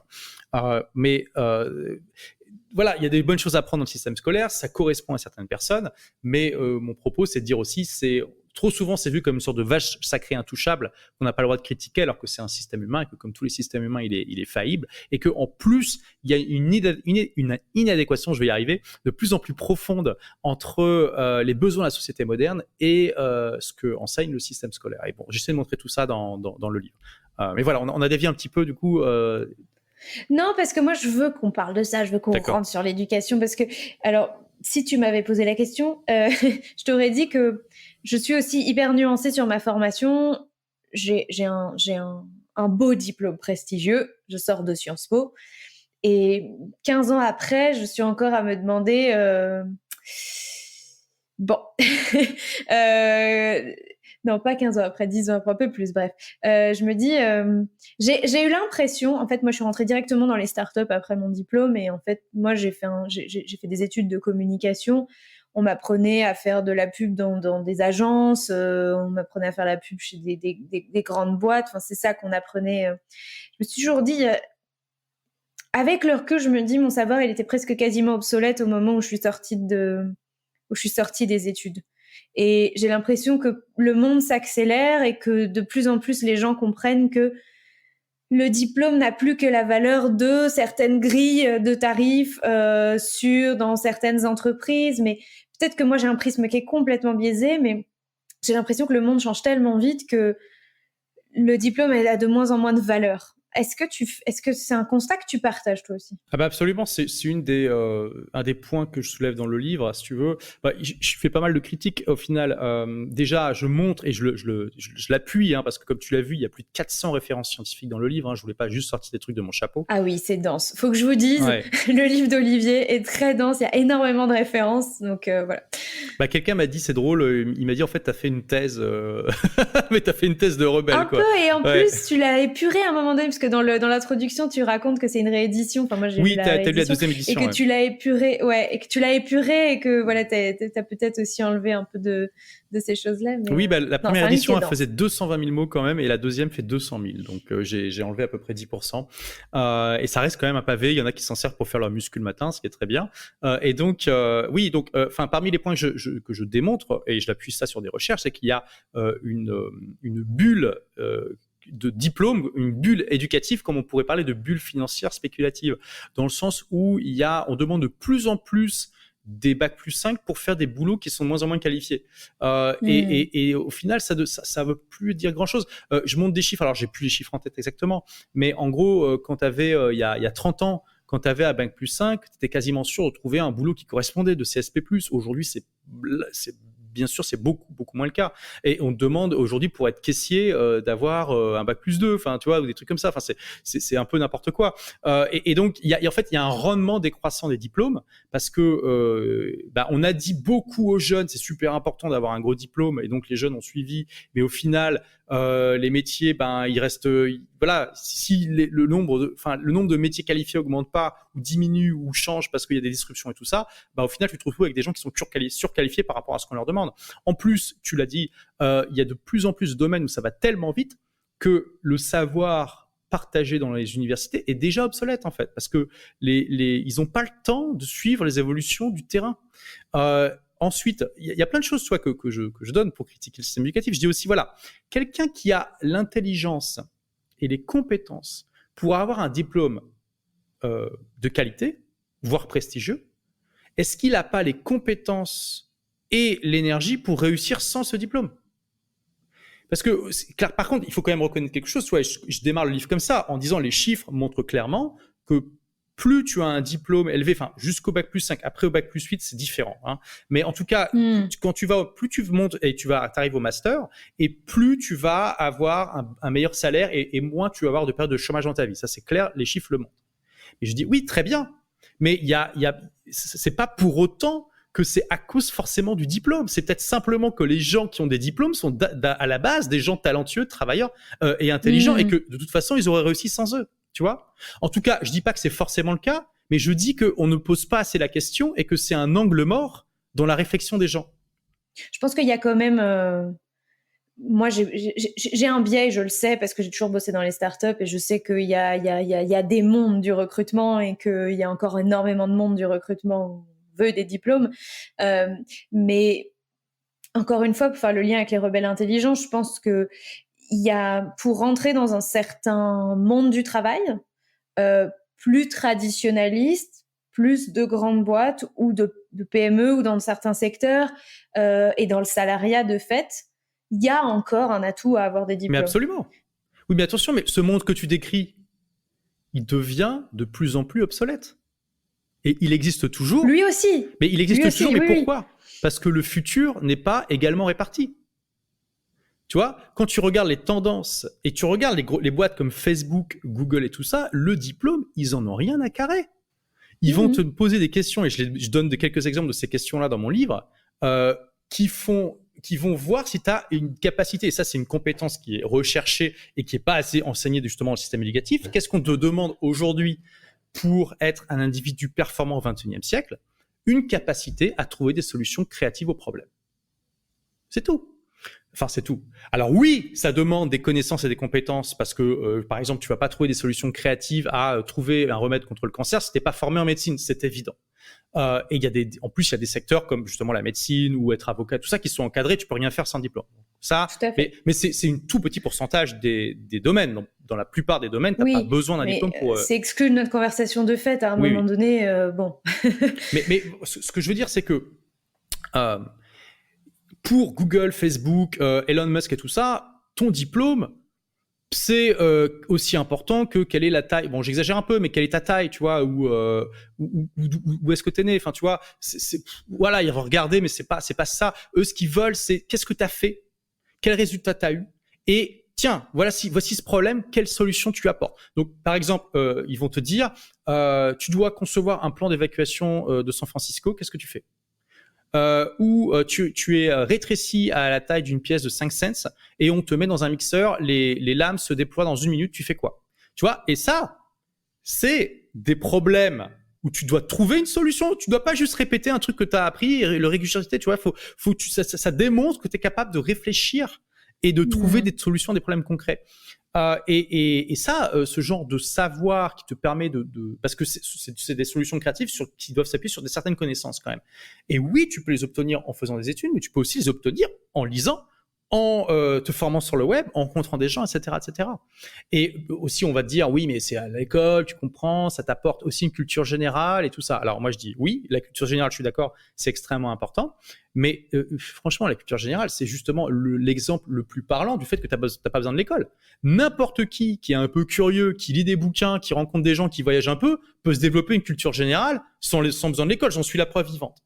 Ensuite, il y a culture générale et culture générale. Je cite Sénèque dans mon livre, qui disait il y a un peu plus de 2000 ans qu'en gros, la citation, c'est tout savoir n'est pas égal, et que c'était la maladie des Grecs d'essayer de savoir combien il y avait de rameurs dans le bateau d'Ulysse, tu vois. Et il dit ce genre de savoir, ça ne peut t'apporter aucune satisfaction intérieure. Et si tu le partages aux autres, ça peut juste leur sembler super ennuyeux. Donc ça sert à rien, tu vois. Et là, c'est une critique directe de certaines études littéraires que tu peux faire, où tu as des gens qui vont faire des mémoires sur l'émergence du mythe du loup-garou dans la littérature occidentale. Bon, why not, tu vois, mais ça sert à quoi concrètement à la société? Et ça sert à quoi concrètement pour toi de savoir ça aussi? Alors après, ça peut être utilisé si tu t'écris des films pour Hollywood ou des romans et tout ça. Dans ce cas-là, ok, parce qu'on a besoin de divertissement et tout. Ok. Mais quand tu regardes un peu, et tu vois, je critique un peu ça parce que j'allais faire des études littéraires avant d'arrêter l'école, parce que moi j'ai toujours été intéressé par écrire, être auteur et tout ça. Mais quand tu regardes concrètement quelle est la valeur ajoutée concrète de ces études littéraires dans le monde, c'est pas très élevé. Il faut reconnaître quand même, tu vois. À quoi ça sert un département d'études littéraires d'université pour apporter de la valeur au monde? C'est plutôt un monde de gens qui sont entre eux et qui sont un peu dans leur milieu fermé et un peu dans leur tour d'ivoire, tu vois. Je dis pas qu'il n'y a pas de valeur et qu'il n'y a pas des gens qui en tirent des choses et tout ça, mais grosso modo, ça t'apporte beaucoup moins de valeur que si tu es start-upper ou entrepreneur et que tu essaies justement de trouver un truc qui résout des problèmes concrets. Bon, voilà, c'est juste pour donner une sorte d'idée de métacritique globale. Mais il y a aussi ça, tu vois, il y a trop de gens à qui qu'on va envoyer dans des filières qui sont déconnectées de la réalité. Et pour prolonger un peu cette discussion, il y a aussi, nous, de fait, quand on était à l'école, il y avait pas Google, il y avait pas tout ça. Enfin, si, moi, quand j'étais à l'université, il y avait Google. Mais ce que je veux dire, c'est que on continue encore à nous enseigner des choses que n'importe quel enfant peut trouver en faisant une simple recherche et qui n'ont pas de valeur de stocker, qu'on n'a pas de valeur à stocker dans notre mémoire, dans notre cerveau, versus, et on va reprendre l'exemple qui est les plus flagrants, mais l'apprentissage de certaines dates historiques aujourd'hui n'a pas ou peu de valeur versus l'apprentissage de pouvoir avoir une meilleure gestion de ses émotions, de pouvoir apprendre à apprendre justement, de pouvoir mieux se débrouiller à lire des choses dans une langue à un niveau complexe. Donc voilà, c'est un peu ces savoirs Wikipédia que, alors même si bon, Wikipédia est un système imparfait d'apprentissage, mais Google aussi, mais voilà, apprendre les gens à chercher sur Internet. Il y a quelques profs qui sont tellement à la pointe là-dessus et qui t'apprennent à repérer des fake news, qui t'apprennent à chercher de l'information et à la croiser. Mais c'est ça qu'on devrait apprendre aujourd'hui et pas effectivement certaines dates ou des savoirs qu'on peut retrouver vraiment en faisant des simples recherches sur Google. Absolument, et tu vois, c'est le gros problème du système éducatif. Il a une inertie tellement énorme, et c'est le problème de ce que je te disais, enfin, il n'arrive pas à suivre les évolutions de la société qui sont de plus en plus rapides et extrêmement disruptives pour tout ça. Y compris dans la formation des enseignants, parce qu'en fait, pour enseigner tout ce qu'on aimerait qu'ils enseignent... Comment veux-tu peux pas savoir le nombre d'enseignants qui sont venus me voir en me disant mais Olivier t'as tellement raison, mais nous on essaie de changer les choses, mais c'est impossible parce qu'il y a une inertie énorme dans le système et ils se font taper sur les doigts s'ils débordent trop. Donc oui, il y a plein d'enseignants qui sont prisonniers de ce système là aussi. Et puis quand tu regardes la genèse du système éducatif occidental, tu te rends compte que dans la plupart des pays occidentaux ça a été créé vers le 19e siècle, fin du 19e pour être exact, et c'était les buts étaient très clairs, c'était d'avoir des citoyens qui étaient suffisamment éduqués pour être productifs dans une économie industrielle. Donc, qu'est-ce que ça voulait dire? On voulait avoir des bons ouvriers, des bons employés, des bons soldats. Donc, des gens suffisamment éduqués pour pouvoir utiliser des machines, être productifs dans une société industrielle, mais surtout, pas trop iconoclastes, pas trop rebelles, des gens qui obéissent à l'autorité. Voilà, c'était les principes de la fin du 19e siècle. On peut pas jeter d'ailleurs la pierre aux gouvernements qui ont mis ça en place, parce qu'à l'époque, les rebelles, les dissidents, c'était pas aussi gentil qu'aujourd'hui. Les mecs faisaient des révolutions. Faut quand même se rappeler, je crois que l'école obligatoire et gratuite de Jules Ferry, c'est 1884, si je dis pas de bêtises. 14 ans avant, il y avait la Commune de Paris. Une révolution de communistes sanglante à Paris où les rebelles à l'époque, ils rigolaient pas, ils faisaient la révolution les mecs avec des fusils et tout. Donc on peut comprendre que les gens étaient un peu méfiants, tu vois. Aujourd'hui, et donc voilà, ce système-là. Alors bien sûr, il a évolué depuis, mais les principes fondateurs restent là. Ils sont dans toutes les pores en fait du système éducatif parce qu'ils ont été conçus avec cette philosophie. Et ça veut dire que les gens qui sont iconoclastes, qui sortent des sentiers battus, qui sont des briseurs de barrières, ils sont pas le système n'a pas été conçu pour eux. Il a été conçu pour les étouffer, en tout cas pour pas qu'ils se développent. Et ils peuvent avoir l'impression que la faute, c'est de leur faute, en fait, qu'il y a un problème chez eux. Et moi, c'est ce que j'essaie de montrer dans le livre, c'est que finalement, quand tu réalises que c'est parce que toi, t'es pas dans le moule, tu peux en faire une force si tu sais bien jouer tes cartes. Et c'est aussi un des problèmes, c'est que maintenant, le 21e siècle, on a beaucoup moins besoin d'employés, d'ouvriers et de soldats. On a besoin d'entrepreneurs, de créatifs, d'artistes, de gens qui trouvent des solutions créatives aux problèmes. Et de plus en plus, on va vers une société de plus en plus ubérisée où le job que tu vas faire, c'est plus quelque chose que tu as, c'est quelque chose que tu fais. Et c'est une grande différence aussi. Le système éducatif, il a été conçu pour une économie dans laquelle le job, c'est un truc que tu as et que tu avais pour la vie, probablement. Aujourd'hui, un job, c'est ce que tu fais. Et c'est juste, ça peut être une des tâches que tu fais parce que tu peux travailler pour plein de gens en même temps. Et en plus, il n'y a aucune garantie que le travail que tu fais maintenant, il existera encore dans 30 ans.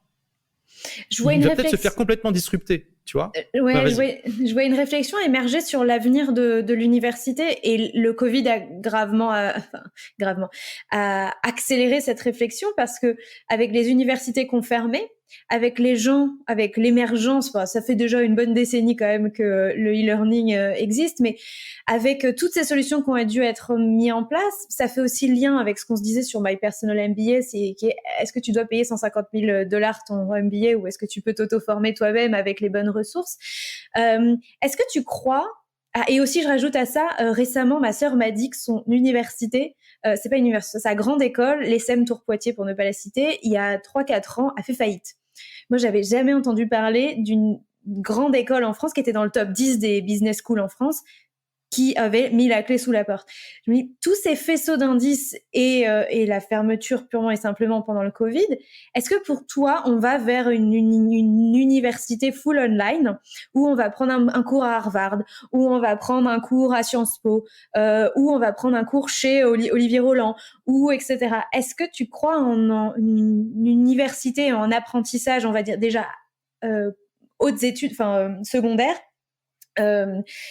qui serait full digitalisé, avec vraiment le choix total d'apprendre ce que tu veux? En fait, techniquement, pour les gens qui le veulent, c'est déjà possible aujourd'hui. Parce que les cours de la plupart des grandes écoles sont accessibles librement. Et puis, tu as des tas de sites, tu vois, comme la Khan Academy, des MOOC, en veux-tu, en voilà. Donc, pour quelqu'un de motivé qui souhaite apprendre quelque chose, il peut le faire aujourd'hui. Donc après, la question c'est, est-ce que ça va être adopté massivement? Quelles vont être... Faut toujours regarder en fait, est-ce qu'il va y avoir suffisamment de motivation pour que les gens apprennent tout seuls? Parce que, tu vois, je prends un exemple, Elon Musk. Elon Musk, c'est un des meilleurs spécialistes du monde de fusées aujourd'hui. Et tu vois, c'est ce que nos amis anglophones appellent rocket science. La rocket science, c'est l'emblème du truc qui est censé être tellement compliqué qu'il faut passer des 10 ans dans les écoles les plus prestigieuses pour apprendre.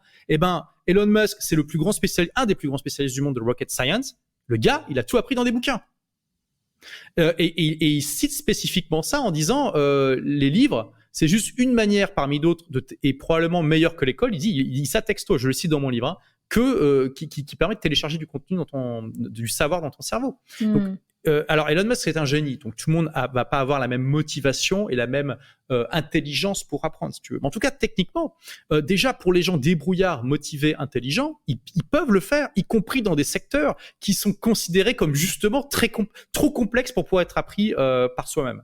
Alors, puis bien sûr, Elon Musk, il a rencontré plein de spécialistes et tout ça, donc il y a aussi ça, tu vois. Mais déjà, c'est une preuve, si tu veux, que concrètement aujourd'hui, tu as une disruption massive, potentiel technique qui est déjà là, socialement un peu moins, des universités. Ensuite, est-ce que ça va être... Ouais, je te coupe, Olivier, parce que en fait, les neurosciences ont déjà mis en avant, et puis intuitivement, on le sait, on apprend quand on est motivé, en fait.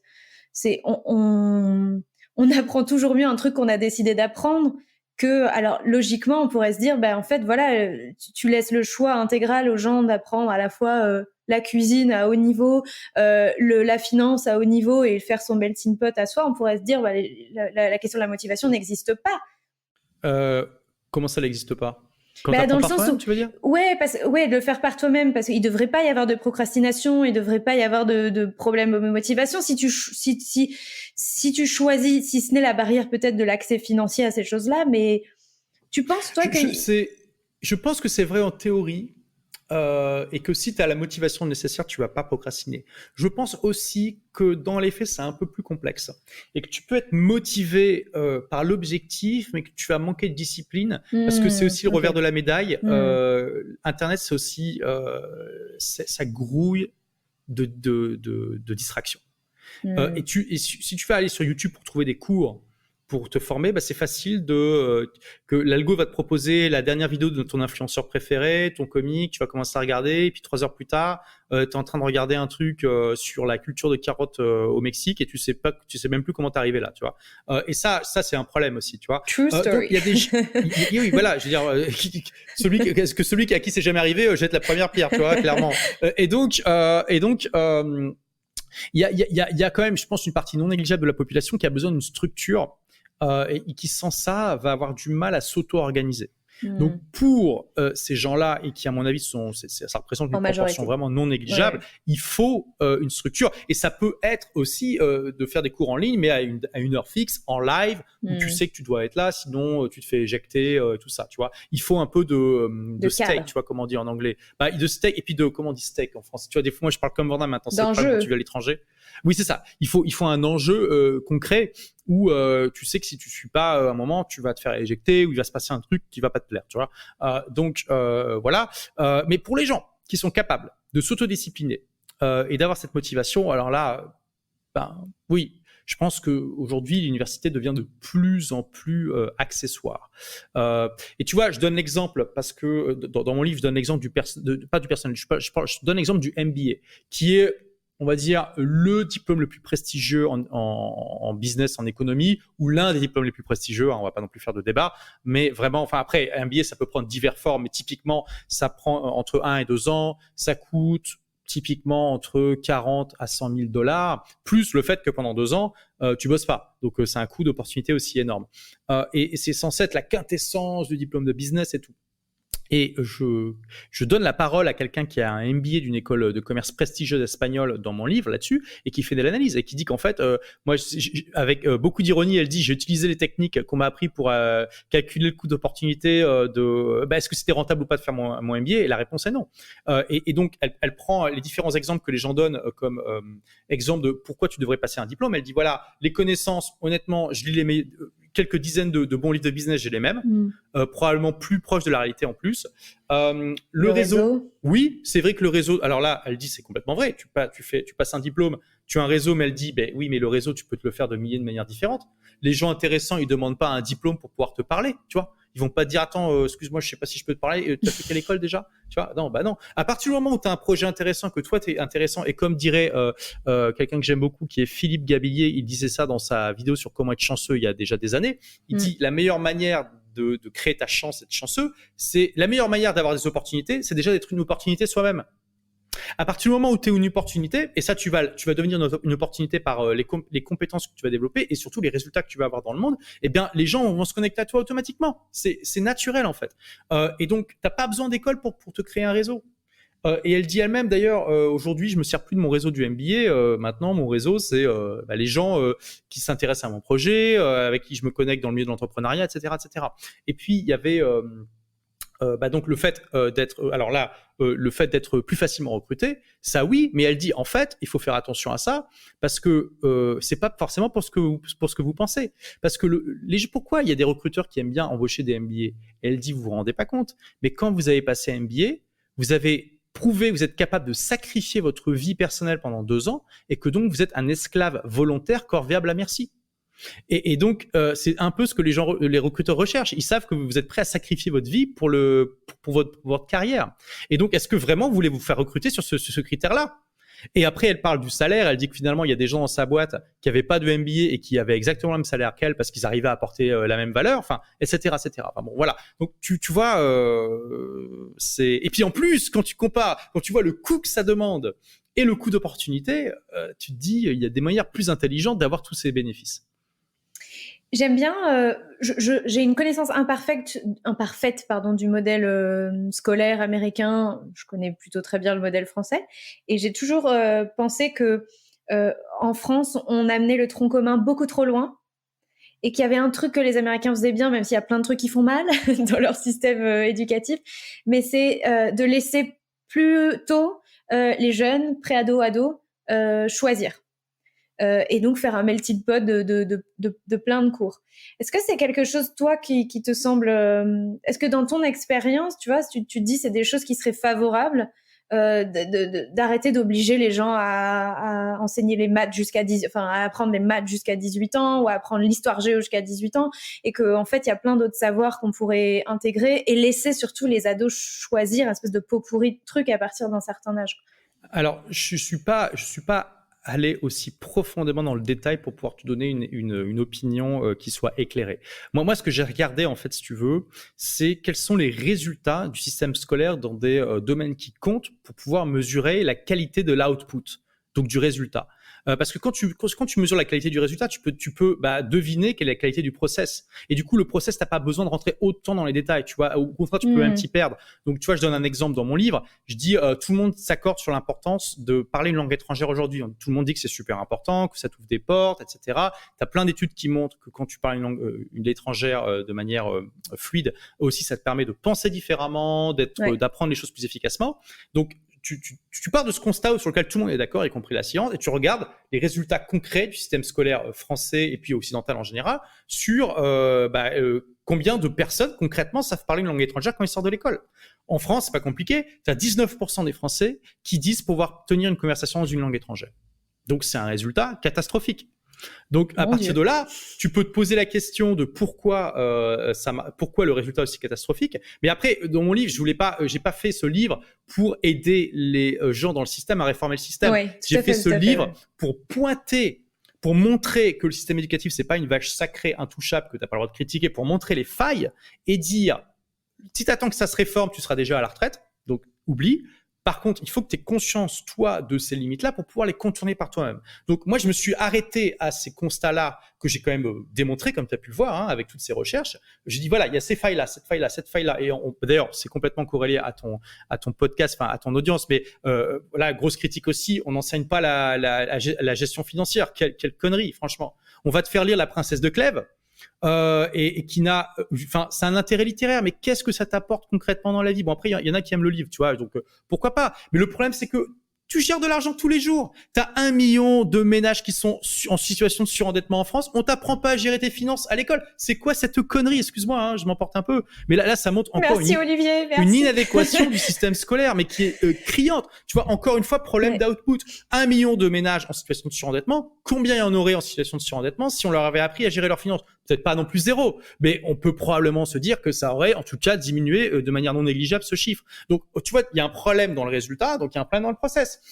Et donc, voilà, je suis pas allé trop loin dans le détail. Après, je dis aux gens, donc du coup, prends conscience de ça. Donc, prends conscience que c'est à toi d'apprendre comment apprendre une langue étrangère efficacement, parce que le système scolaire, il est mauvais là-dedans. Il suffit de regarder les résultats.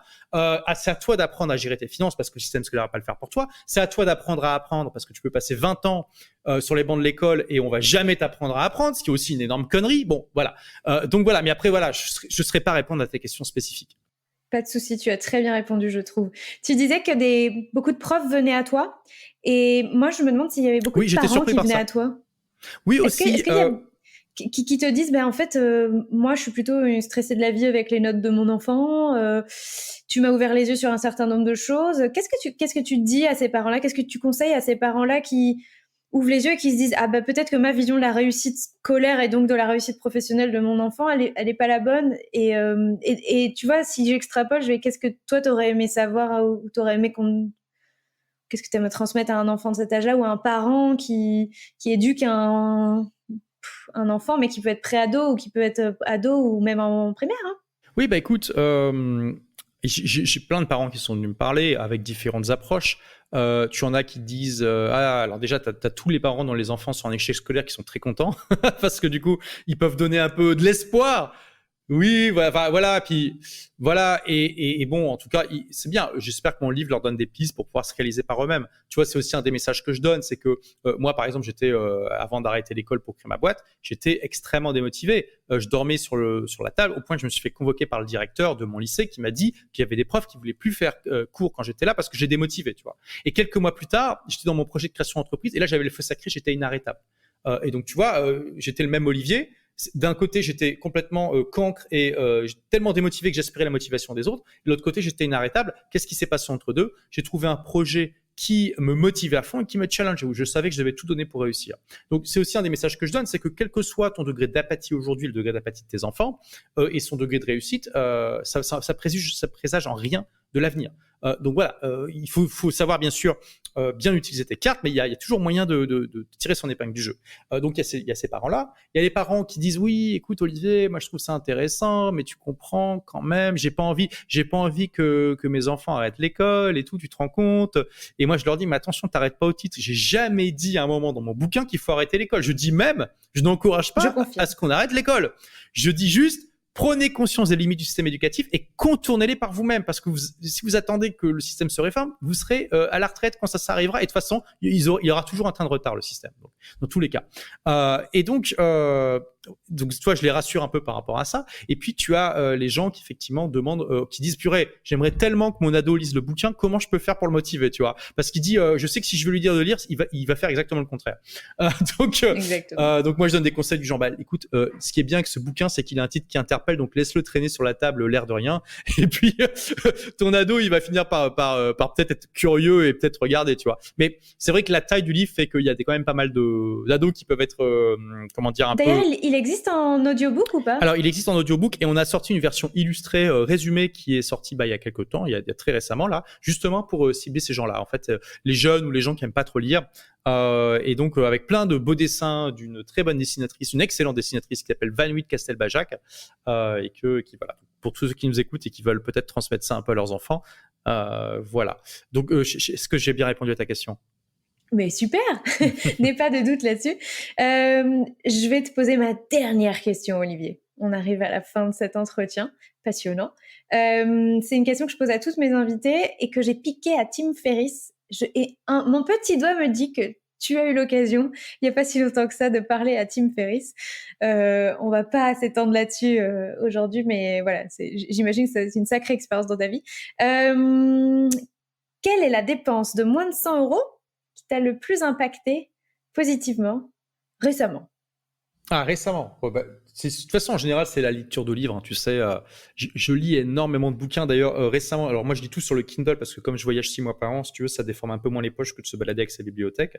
Récemment, en fait, dans le Kindle, ils ont mis en place une fonction. Donc là, je te montre en vidéo, mais les gens ne pourront pas entendre. Tu vois, ils te disent en fait le nombre de semaines d'affilée et de jours d'affilée que tu as lu. Et là, j'en suis à 39 jours d'affilée, j'en suis à 174 semaines d'affilée où j'ai lu un bouquin. Et en fait, 174, pourquoi? Parce que c'est à ce moment-là qu'ils ont commencé à compter, en fait. Mais à mon avis, ça fait 10 ans que je lis toutes les semaines sans problème, sans aucune interruption. Donc, je vais te donner un livre que j'ai lu récemment et qui m'a chamboulé. Et c'est un livre qui est sorti qui a été écrit en 1996 et qui s'appelle The Sovereign Individual, l'individu souverain. Et c'est un livre qui fait des prédictions sur la disruption que Internet va amener dans la société, à la fois au niveau économique et dans les gouvernements. Et c'est incroyable pour un livre qui est écrit en 96. Enfin, c'était la préhistoire d'Internet. Il n'y avait rien, quoi. Il n'y avait même pas Google à l'époque. Il y avait Amazon qui commençait tout juste à faire des trucs. Je crois qu'Yahoo était déjà créé. Encore, faut vérifier. Enfin, c'était vraiment les balbutiements.